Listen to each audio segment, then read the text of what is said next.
Hi everyone. The examples of honesty could be seen not just in India but in several countries across the globe, like Hiroo Onoda, Nelson Mandela, Malala Yousafzai. So, friends, today, of all the great examples of honesty, I will tell you the inspiring story of Hiroo Onoda. Have you ever been to the jungle? Imagine there is darkness all around you and you are stranded in a dense jungle. Tell me, how would you feel? I think we all would get very scared in such a situation. And we would wish that we should be rescued from the dark and dense jungle as soon as possible.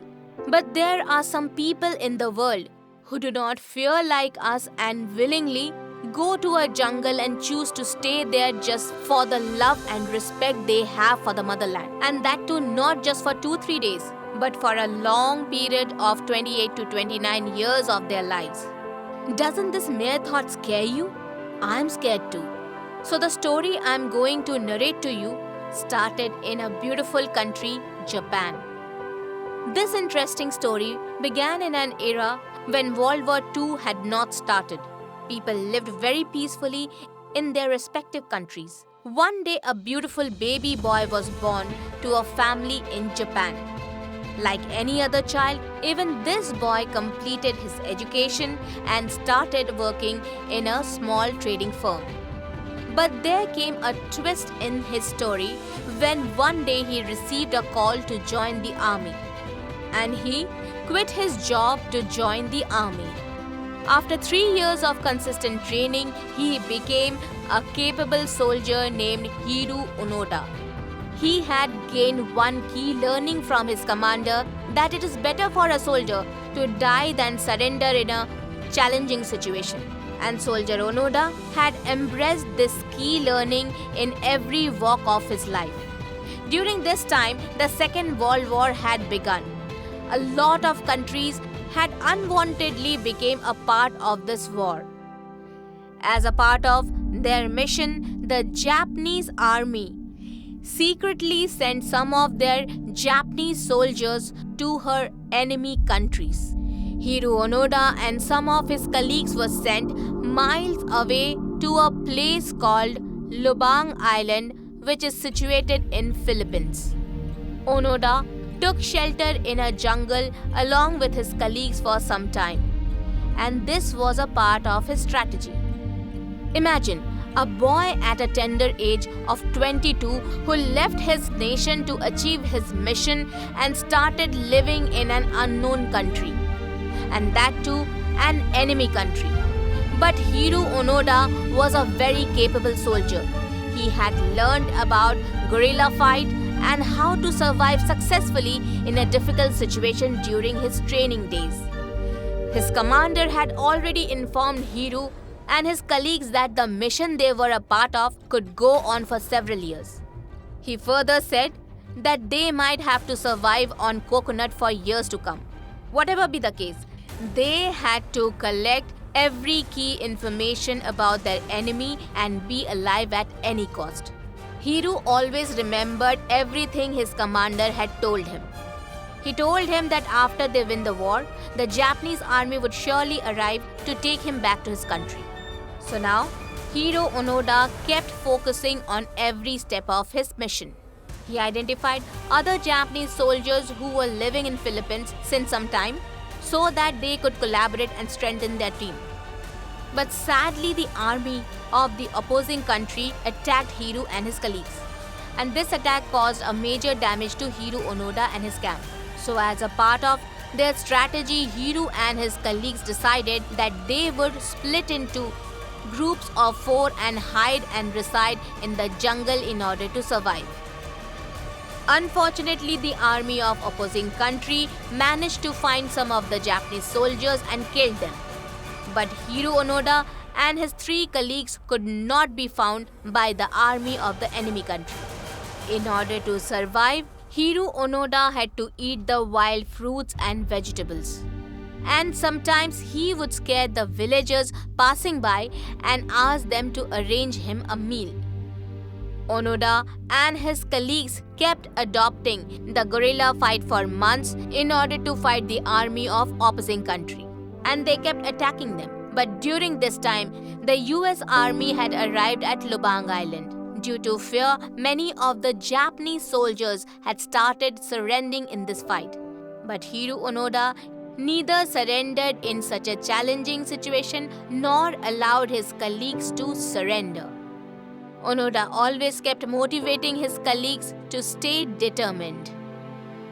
But one day, when Hiroo Onoda and his colleagues tried to scare the nearby villagers in order to arrange their meal, the villagers showed them a leaflet from a newspaper which mentioned that the war had ended in 1945, in which Japan had lost this fight, and America had attacked Japan with 2 nuclear bombs, after which Japan had surrendered themselves. The 3 colleagues were convinced by what they read in the newspaper, but Onoda did not budge. Onoda strongly believed that it was a part of the enemy strategy because the enemy country wanted them to come out of the jungle to catch them, so Onoda kept focusing on his mission. The nearby villagers were so fed up of this loot that they appealed to the central government, post which announcements were made on loudspeakers to get Hiroo out of the jungle. Even a plane was arranged to throw pamphlets across the jungle which mentioned that the World War had come to an end. Soldiers can now surrender and go back to their native countries. But Onoda strongly felt that had this been the truth, then the Japanese army would have surely come to take them back. So this meant that the Second World War is still on. Several years passed by, but Hiroo did not budge. After a span of 5 years, one of Onoda's colleagues gave up and surrendered. Hiroo Onoda had changed his position so that his enemies would not find him. After a few more years, one of Hiroo Onoda's colleagues was killed. Now there were only 2 soldiers in the jungle. These 2 brave soldiers spent another 17 years in the jungle. And sadly, one day, Hiroo Onoda's colleague was killed by the Philippine army. When his dead body was sent to Japan, the Japanese army was thoroughly shocked because the Japanese army was convinced that till now none of their soldiers would have been alive. Then the Japanese army thought perhaps Hiroo Onoda was still alive in Philippine jungle. The Japanese army sent a search party to Philippines. But even the search party could not find Hiroo in the jungle and returned to Japan. But just look at the coincidence. A Japanese student named Nario Suzuki found Hiroo Onoda during his world tour in Philippines. Nario informed Hiroo Onoda that the World War had ended in the year 1945. But Onoda was just not ready to listen to him because he remembered what his commander told him. On the other hand, Onoda also knew that he would not be allowed to leave this place because he had killed several soldiers of Philippines. Nairo Suzuki returned to Japan and narrated Hiroo Onoda's story to them. The current commander of Japanese army informed the retired commander and took him along to Philippines to meet Onoda.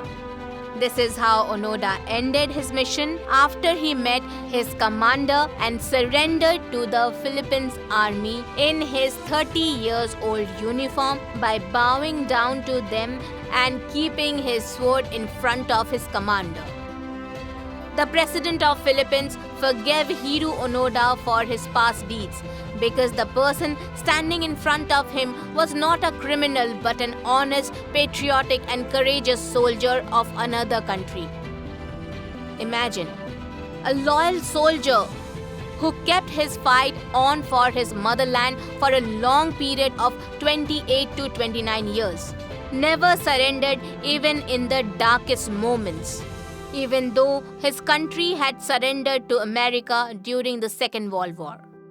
Onoda was welcomed by his fellow citizens on his arrival.